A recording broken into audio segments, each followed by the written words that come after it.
warahmatullahi wabarakatuh. Saya Widya Zahrona, mahasiswa dari ITKESU, Prodi Farmasi tingkat 1. Di sini saya akan membagikan materi tentang sifat fisik kimia senyawa organik. Oke, Assalamualaikum warahmatullahi wabarakatuh. Hari ini saya akan memaparkan materi ya mengenai asam basa dalam kimia organik. Sedikit lebih istimewa dalam kimia organik itu ya, karena yang kita hadapi adalah senyawa-senyawa yang besar dan molekulnya itu beragam, oke? Bentuk molekulnya, kita punya gugus fungsi, apa yang mempengaruhi terhadap asamnya, kayak itu, atau sifat asam dan sifat basanya, kayak gitu ya. Nah, sebelum lanjut ke intinya, saya akan coba mengingatkan kembali materi tentang asam basa. Oke, di sini kita tahu asam basa itu sangat terkenal sekali dengan 3 teori ini ya. Oke, bentar ya, saya ganti putih dulu deh. 3 materi ini adalah Arrhenius ya. Nah, di sini kata Arrhenius suatu asam atau suatu basa, oke. Suatu asam dikatakan oleh Arrhenius itu yang menghasilkan H+ dalam air. Ya. Oke, sedangkan basa menghasilkan OH- dalam air. Oke, saya mengingatkan lagi materi ini di kelas, kalau nggak salah kelas 11 ya. Yang selanjutnya ini ada Bronsted-Lowry ya. Bronsted-Lowry. Oke. Kata Bronsted-Lowry, suatu asam itu adalah pendonor proton ya. Pendonor proton H+ atau protone. Sedangkan basa itu adalah akseptor atau penerima proton. Akseptor proton atau H+. Kenapa H+ dikatakan proton? Kita tahu di dalam H itu kita punya di dalamnya itu ada 1 elektron dan 1 proton. Oke. 1 proton. Oke. Nah, H+ ini berarti dia kehilangan elektron dong. Berarti yang tersisa hanya proton saja. Maka H+ itu disebut juga proton. Oke. Nah, yang terakhir kita punya Lewis. Oke, kata Lewis katanya ya, di suatu molekul atau senyawa dikatakan asam ketika dia penerima PeB ya. Penerima PeB. Apa itu PeB? PeB itu adalah pasangan elektron bebas. Oke, ini pasangan elektron bebas. Sedangkan basa itu adalah pendonor PeB. Pendonor PeB. Oke. Kalau kita perhatikan ya,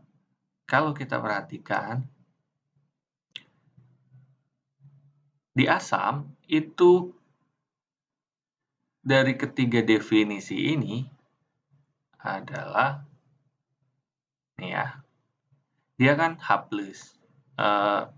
menghasilkan H+ di Arrhenius. Ini pendonor H+.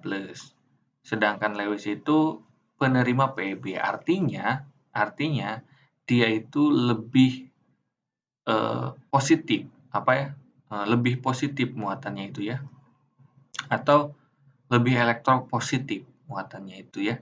Maka,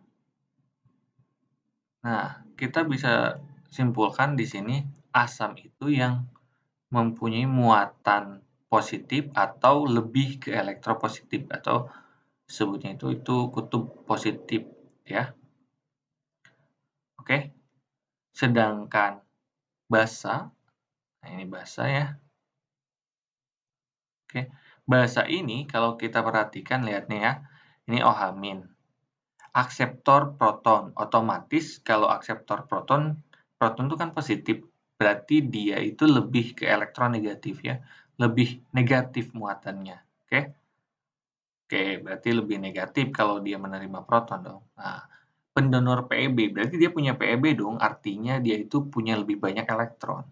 Ya, berarti dia lebih negatif dibanding senyawa yang lainnya. Oke, maka dia itu untuk basa itu lebih negatif atau dia itu mempunyai kutub lebih negatif. Oke, kayak gitu. Oke, nah sekarang kita lihat di contoh ini. Coba kita perhatikan contoh yang ini ya.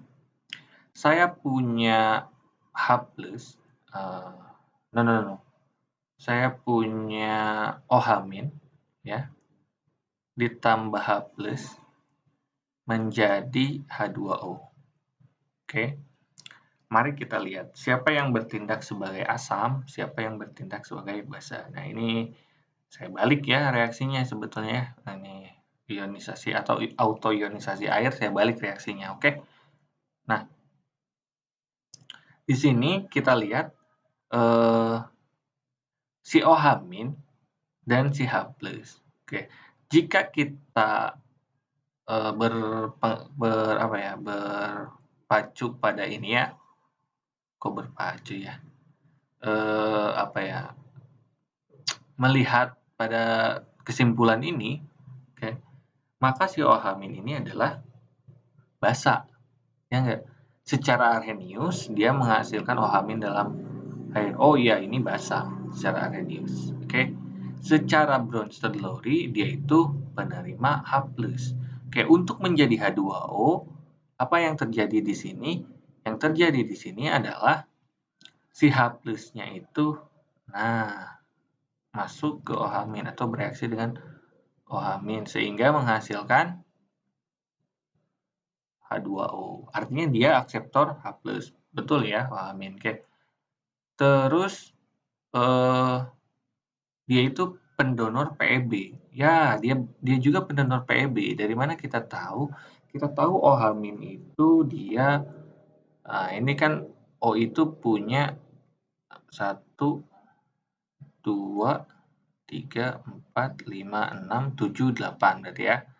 Ini sama H-nya yang dipakai ya. Oke, dia itu banyak sekali PeB-nya. Berarti dia ada 3 ya PeB-nya ya. Berarti dia mendonorkan PeB-nya sehingga menjadi H2O kayak gitu. Begitupun kita lihat dari H+ ini. H+ ini kan Arrhenius dalam air menghasilkan H+. Oke, berarti ini H+ betul ya. Dia itu berdasarkan Arrhenius. Bronsted-Lowry pendonor proton. Nah, ini kan protonnya didonorkan ke OH-. Oke. Penerima PeB, dia nerima PeB dari O ini ya, kayak gitu. Oke, seperti itu. Oke. Nah, selanjutnya saya akan kasih contoh. Masih kita bahas tentang H2O. Bagaimana jika ada suatu molekul yang bisa bertindak sebagai asam dan bisa bertindak sebagai basa. Oke. Nah, itu adalah H2O itu sendiri ya. H2O juga bisa bertindak sebagai asam ataupun basa. Nah, itu kita sebut amfoter ya. Amfoter. Nah, sekarang kita akan bahas si H2O bertindak sebagai asam dan bertindak sebagai basa. Oke. Ini kita punya reaksi pertama H2O itu menghasilkan H+ dan OH-. Oke. Artinya dia kehilangan H+ di sini ya. Oke, kehilangan H+. Oke, min H+ lah ya. Nah, nanti kita akan gunakan tipe yang ini ya nanti ya. Yang kedua, kita punya ini kita reaksikan dengan H+ menghasilkan H3O+ ditambah OH- ya. OH-. Oke. Sekarang kita lihat H2O bertindak sebagai asam. Oke. Kenapa H2O bertindak sebagai asam? Karena di sini si H2O itu melepas H+-nya atau mendonorkan H+-nya. Oke, seperti itu. Nah, sedangkan ini hasil reaksinya, si OH- ini bertindak sebagai basa. Kita bandingkan ya, si H2O sama si OH-. Kenapa si H2O asam, kenapa si OH- basa? Berdasarkan kesimpulan yang kita buat bahwa asam itu muatannya lebih positif dan basa itu muatannya lebih negatif. Oke? Oke. Ini sudah kelihatan bahwa H2O itu netral. Dia netral. Oke? Netral. Sedangkan si OH- itu muatannya negatif. Oke? Oke, dari sini kita bisa lihat bahwa si OH- ini adalah basa. Oke? Oke, bisa dikatakan ini basa konjugasi lah ya. Konjugasi. Oke.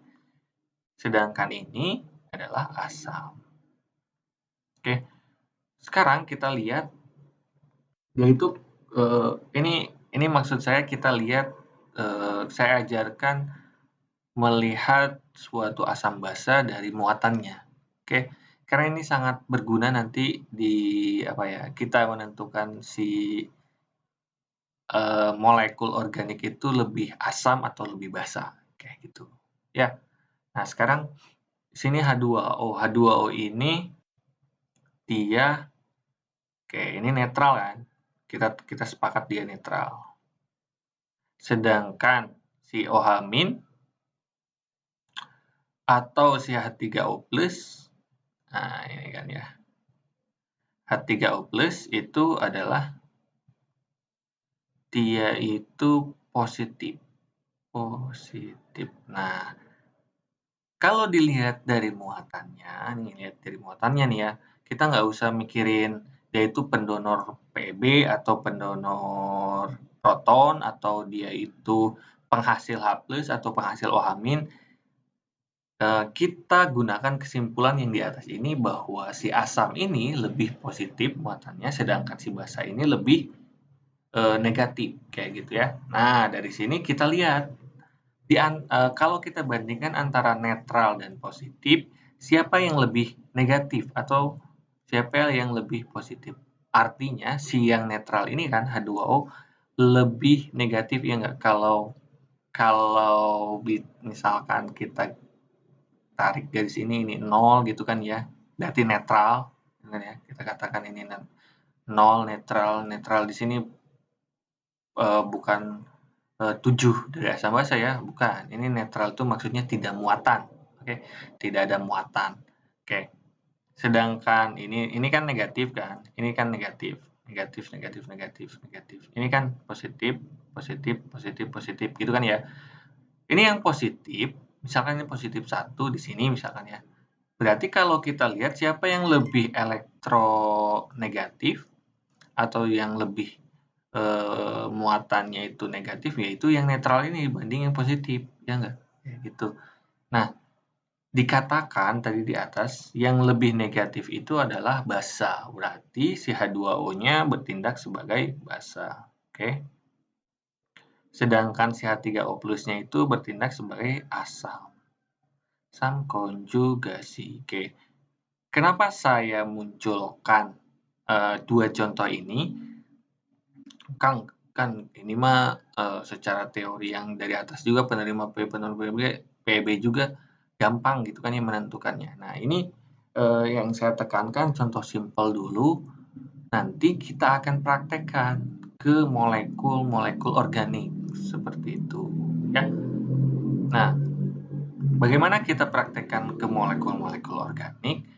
Saya punya kurang lebih 5 ya. 5 penentu. Oke, saya punya 5 penentu atau kok gini ya tulisannya. Penentu sifat keasaman. Keasaman suatu molekul organik. Molekul organik. Oke. Bagaimana misalkan dari sini ya, kita punya pasangan atau kita punya kita membandingkan misalkan suatu molekul organik, ternyata muatannya sama-sama netral, kayak gitu.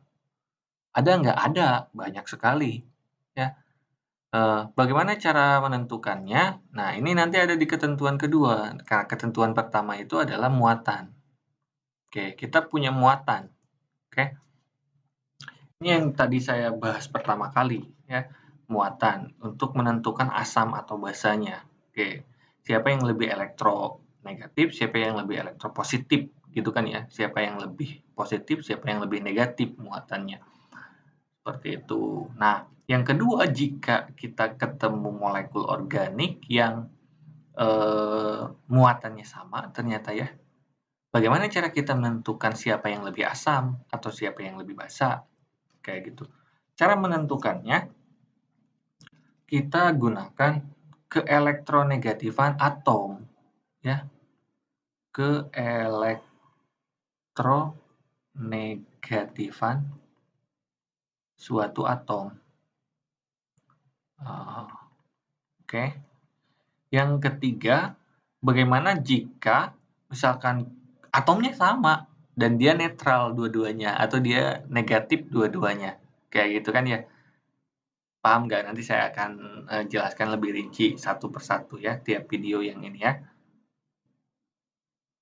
Jadi bagaimana ternyata muatannya sama, dia itu sama-sama positif, terus keelektronegatifannya juga sama atomnya, misalkan sama-sama atom O, misalkan kayak gitu ya.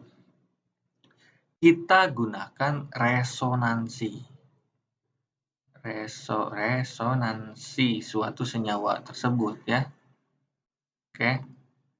Apakah senyawa itu memiliki resonansi? Nah, berapa resonansinya gitu kan ya? Ada berapa dia beresonansi? Kayak gitu. Ya, nah itu ya menentukan dia itu suatu asam atau basanya. Yang keempat itu adalah efek induksi ya, efek induksi. Efek induksi. Oke, yang keempat. Bagaimana jika sama-sama memiliki dua resonansi, misalkan ya, keelektronegatifannya sama, muatannya sama. Kita ingin menentukan siapa yang lebih asam. Kita gunakan ketentuan yang keempat, itu efek induksi. Oke. Yang kelima atau yang terakhir, itu adalah orbital hibridisasi atau hibridisasi orbital, bolehlah. Hibridisasi orbitalnya. Apakah dia itu sp3 gitu kan ya. Nah, ini kan organik itu banyak kaitannya dengan atom C ya. Oke. Atau sp2 atau dia itu sp kayak gitu. Ya. Nah, jika keempat sebelumnya itu sama-sama memiliki efek induksinya itu sama, misalkan posisi cabangnya sama, misalkan resonansinya punya dua, misalkan keelektronegatifan atomnya sama, misalkan atom Cl atau atom F gitu kan, muatannya juga sama, yang menentukan itu adalah hibridisasi orbitalnya, kayak gitu ya. Oke, nanti di sini di efek induksi ada juga tambahan di sini tuh posisi cabangnya nanti ya, nanti posisi cabang, nah di sini ya. Oke. Nah, itu adalah pengenalan awal mengenai asam basa kimia organik ya. Nah, semoga tertarik. Tunggu video selanjutnya. Terima kasih. Wassalamualaikum warahmatullahi wabarakatuh.